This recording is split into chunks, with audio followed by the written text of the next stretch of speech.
Presiden Ferdinand Marcos Junior yang menjadi presiden di Filipina itu merupakan hak dari rakyat Filipina. Dan tentunya suatu hari nanti di Indonesia juga bisa saja terjadi bahwa mungkin keturunan dari Presiden Soeharto mungkin saja akan menjadi presiden. Dan kalau itu jadi kehendak dari rakyat, ya kita harus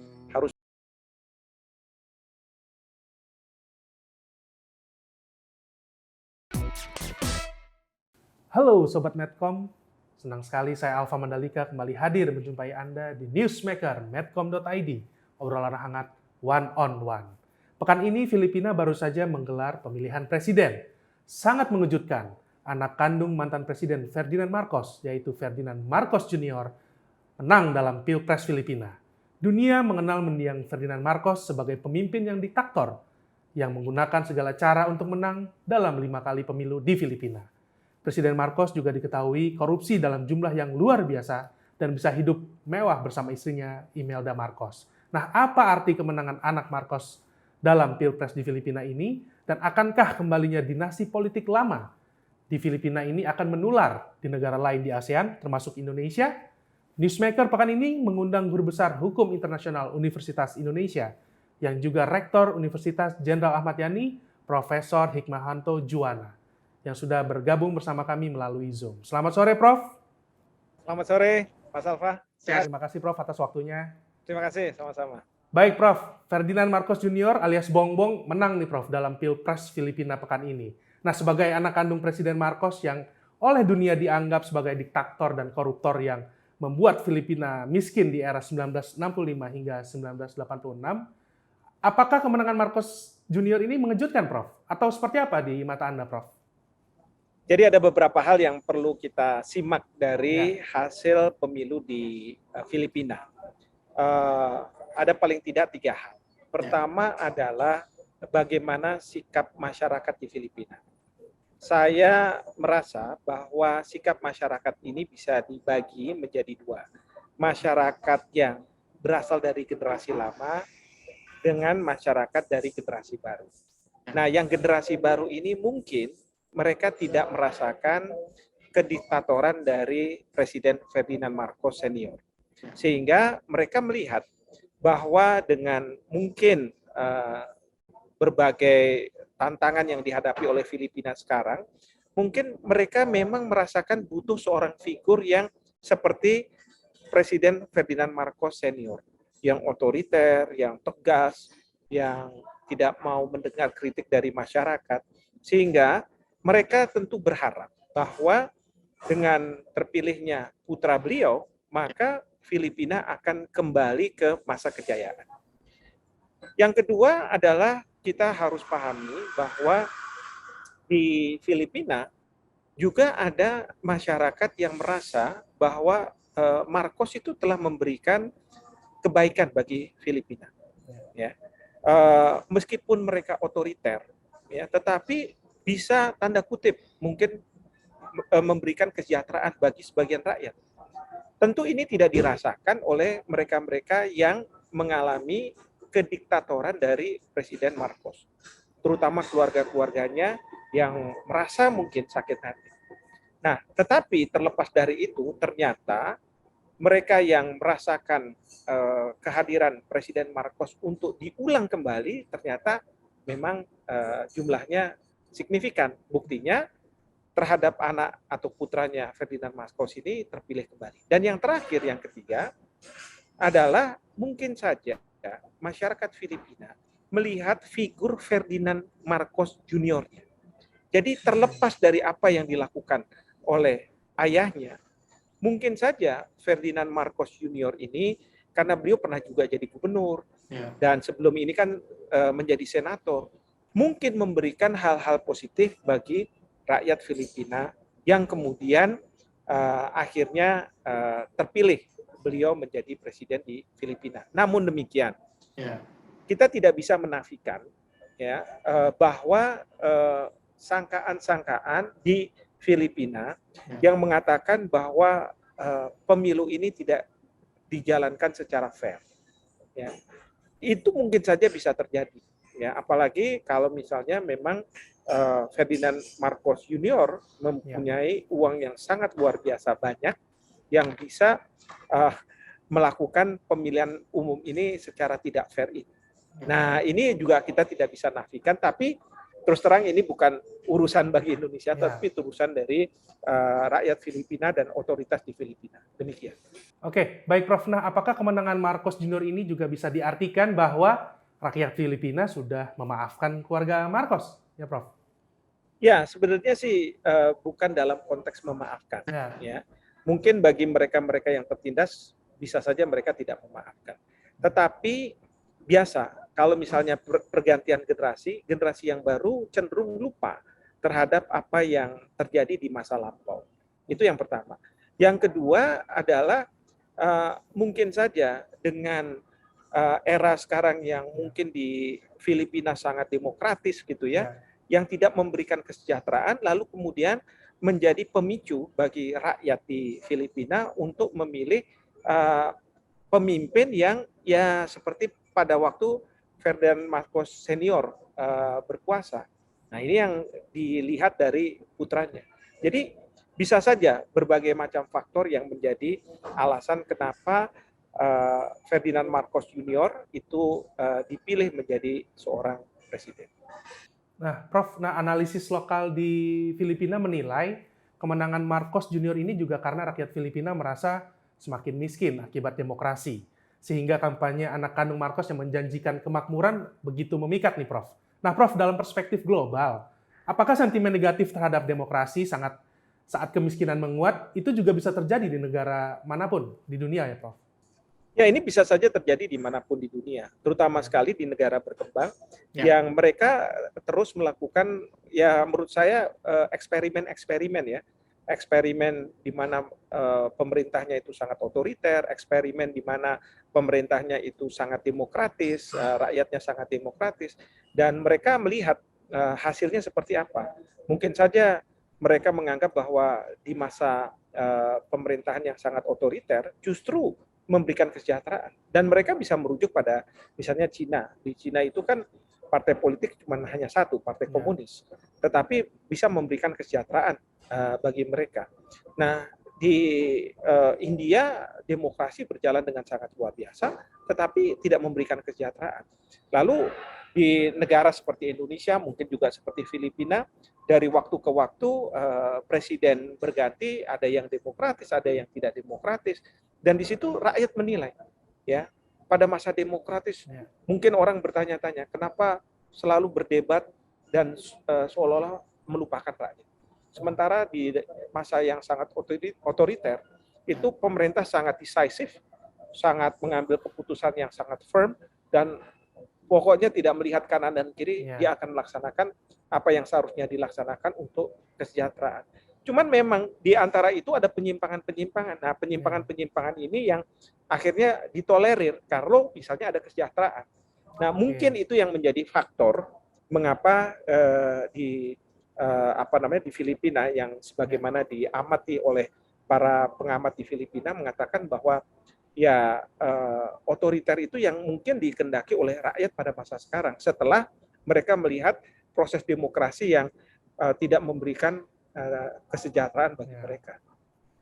Oke, baik Prof. Ada yang menarik juga tentang wakil presiden nih, Prof. Wakil presiden terpilih Sara Duterte merupakan anak perempuan presiden Filipina Duterte nih. Nah, Sara Duterte juga adalah wakil wali kota Davao, kota terbesar kedua di Filipina. Nah, Sara juga dikenal nih, Prof, melawan kebijakan politik ayahnya sebagai presiden. Ya kan, ayahnya Presiden Duterte mulai tidak disukai rakyat, dan Sara muncul ke permukaan gitu, Prof, menjadi idola baru sebagai dengan tanda kutip sang penantang ayah nih, Prof. Nah, Prof, secara global, drama dinasti politik yang bahkan ayah dan anak berseberangan, apakah lumrah ya, Prof, ditemui? Atau spesifik di negara baru yang dulunya monarki, lalu berubah menjadi demokratis, Prof? Ya, ini fenomena yang menarik terus terang untuk saya ya, kalau saya amati. Bagaimana anak itu menentang ayahnya ketika berkuasa, dan dia juga memegang kekuasaan, ya. Dan kemudian masyarakat melihat justru dari anaknya ini, ya. Pertanyaannya adalah apakah memang ada pertentangan yang sangat tajam atau memang dipersiapkan sehingga untuk mensukseskan putri dari Duterte ini menjadi wakil presiden. Nah, ini yang kita tidak tahu ya. Tentu pengamat-pengamat lokal yang akan lebih tahu mengenai masalah ini, tapi sekali lagi ini fenomena yang perlu dicermati di mana antara ayah dan anak bertolak belakang. Dan ini mungkin juga yang terjadi terhadap Ferdinand Marcos Junior yang jadi presiden, yang mungkin saja nanti dalam menjalankan pemerintahannya ternyata dia lebih demokratis daripada ayahnya. Artinya apa? Ternyata tidak seperti orang membuka buku dan melihat halaman, ya. Orang bilang kan Anda tidak bisa menilai seseorang itu dari halaman pertamanya, ya, dari cover dari buku itu. Nah, itu yang kemudian menjadi satu fenomena yang menarik. Tetapi bagi dua orang presiden dan wakil presiden ini, mereka punya beban untuk menggunakan nama orang tua, tetapi di sisi lain dia juga mempunyai keuntungan dengan menggunakan nama dari orang tua mereka. Dan ini fenomena di Asia itu juga terjadi, di benua lain juga terjadi. Misalnya di Jepang itu Perdana Menteri sebelum sekarang, ya, Abe itu kan ayahnya dulu pernah jadi Menteri Luar Negeri. Ya, jadi dinasti keluarga itu memang sering muncul karena memang dari nama orang tua, mungkin juga dari segi finansial mereka tidak terbebani. Jadi orang akan bertanya-tanya kenapa di dalam proses kekuasaan itu dinasti inilah yang akhirnya muncul gitu. Oke, baik Prof, kita beralih ke konteks Asia nih Prof, terutama sengketa di Laut China Selatan, di mana Filipina di era Presiden Duterte terkenal agresif menentang China. Nah, tapi pekan ini China memberi selamat nih Prof atas kemenangan Marcos Junior. Nah, apakah ini pertanda China happy dengan visi geopolitiknya Marcos Junior atau memang ucapan China ya sekadar diplomasi biasa, Prof? Oke, pertama yang ingin saya sampaikan, pada waktu Presiden Duterte mulai menjabat, itu Cina sangat dekat dengan Presiden Duterte. Tetapi belakangan setelah Cina sangat agresif dalam kaitan dengan klaim 9 garis putus, itu yang kemudian Duterte agak marah dan kemudian hubungan agak merenggang. Nah, pertanyaannya adalah sekarang apakah Cina akan dekat ketika berhadapan dengan Presiden Ferdinand Marcos Junior. Nah, kalau untuk memberikan selamat, ya semua negara akan memberikan selamat, termasuk ketika Joe Biden menjadi Presiden Amerika Serikat, Cina pun memberikan selamat. Ya, artinya itu formalitas yang biasanya dilakukan dengan harapan bahwa hubungan antara kedua negara ini akan lebih erat. Tetapi apa yang terjadi pada masa-masa berikutnya ternyata meskipun Joe Biden menjadi presiden di Amerika Serikat, hubungan antara Cina dengan Amerika Serikat tetap tegang. Karena apa? Ini berkaitan dengan birokrasi sebenarnya yang menjalankan pemerintahan di banyak negara. Dan birokrasi itu tentu punya sikap sendiri yang berbeda dengan mungkin politisinya.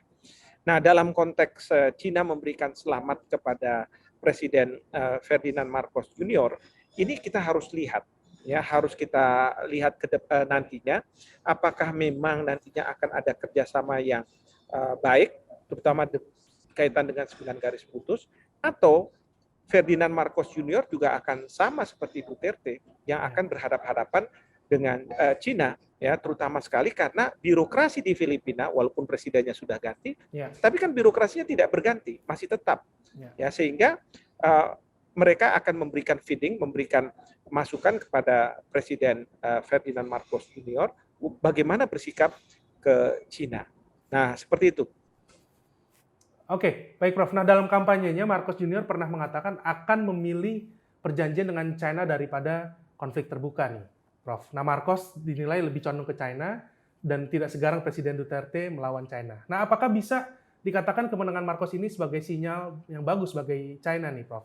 Tapi belum tentu bagi ASEAN yang terutama Vietnam dan Malaysia, juga Indonesia yang sering juga terseret sengketa Laut Cina Selatan, Prof.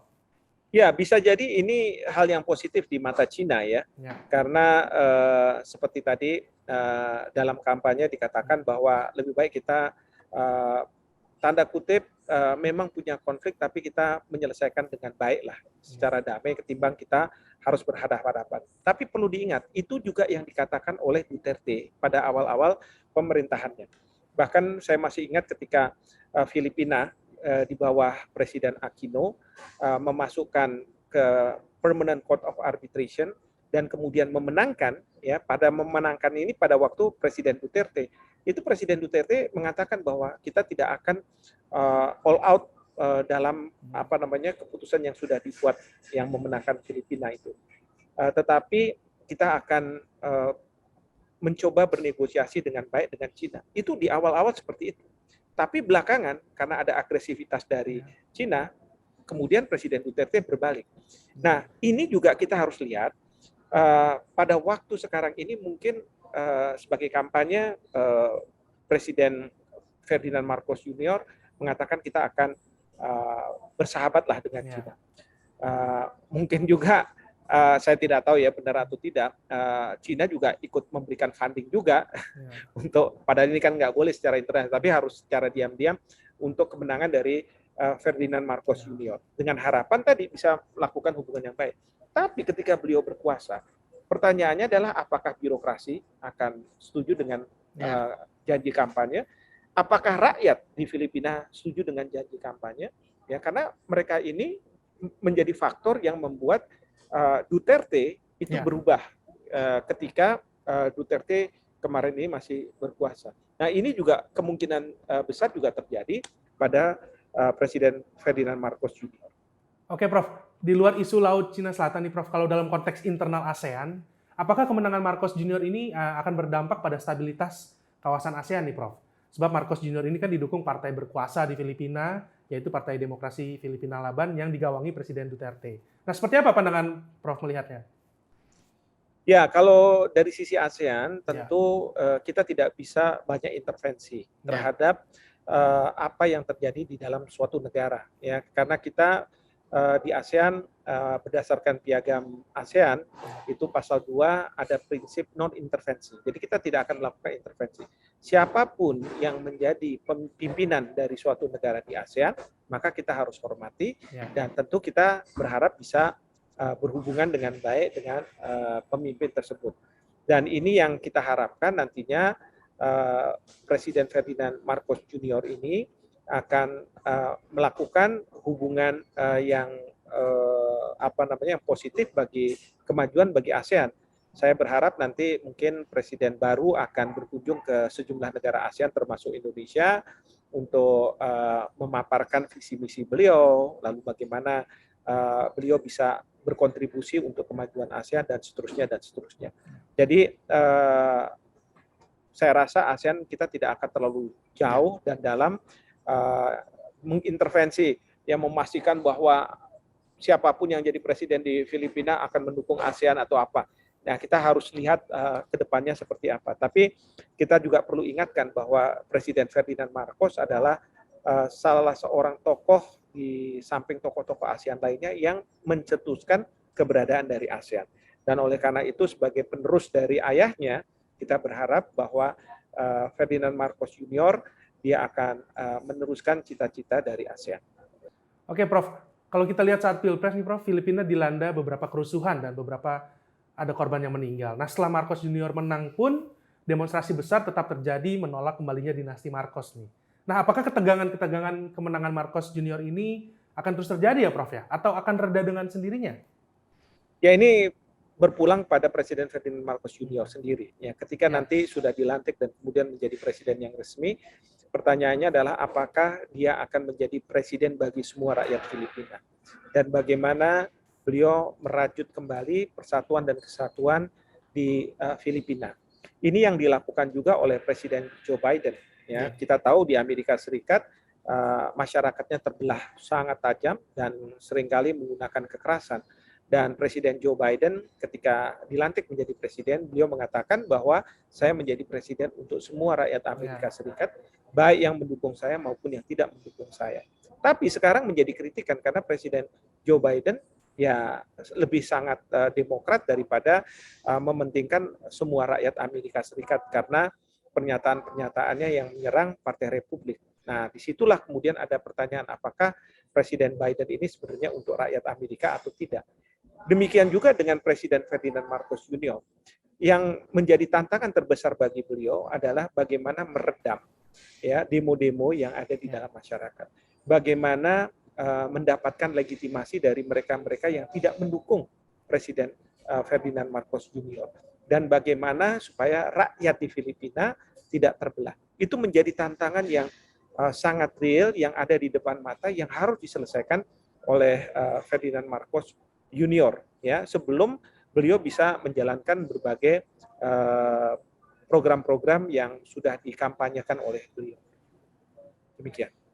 Oke, baik Prof. Ada lagi analis lokal Filipina yang menilai bahwa saat ini rakyat Filipina terbelah antara yang mendukung kemenangan Marcos dan yang tidak mendukung. Nah, jika keterbelahan politik di Filipina berlarut, seberapa besar sih Prof kira-kira dampak gejolak politik Filipina mempengaruhi stabilitas ASEAN dibandingkan misalnya jika Indonesia bergolak atau maka dunia pun ikut khawatir nih Prof. Seperti apa pandangan Prof nih? Ya, dimanapun negara, ya termasuk di negara-negara ASEAN, instabilitas di dalam negeri itu akan kurang lebihnya akan berpengaruh juga pada instabilitas di kawasan. Karena apa? Kalau misalnya satu negara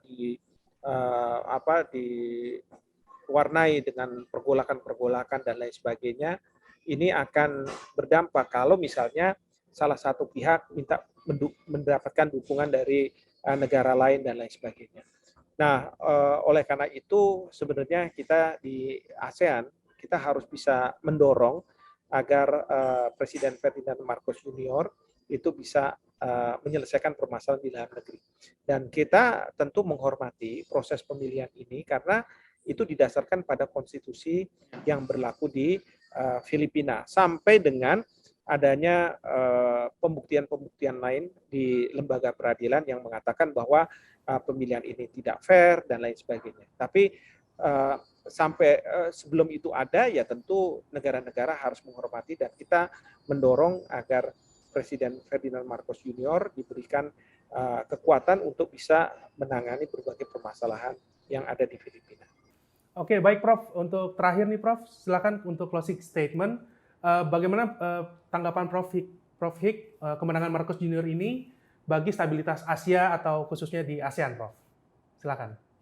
Yang pasti pertama, kita harus pahami bahwa suatu proses pemilihan di suatu negara itu merupakan kedaulatan dari negara tersebut. Sebagai negara yang sama-sama berdaulat, tentu kita menghormati proses yang terjadi.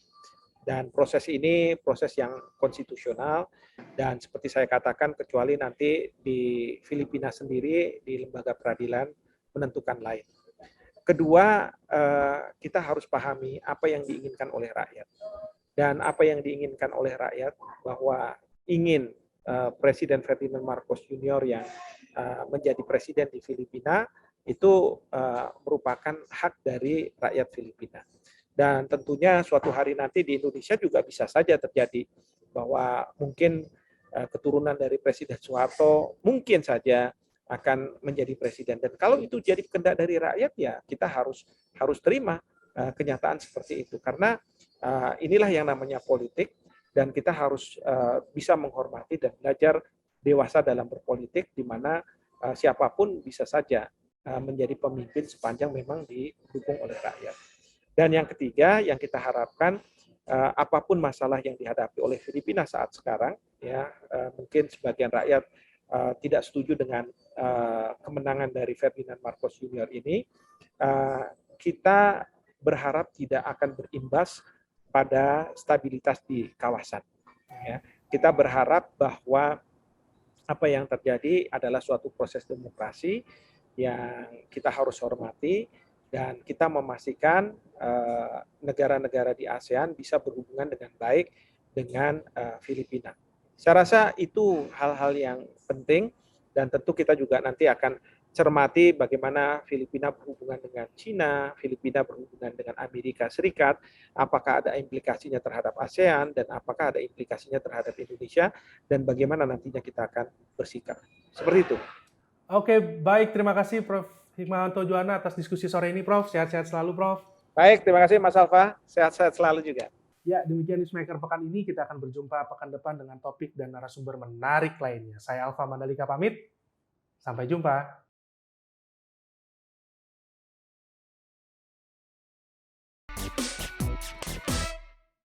Medcom.id, a part of Media Group Network.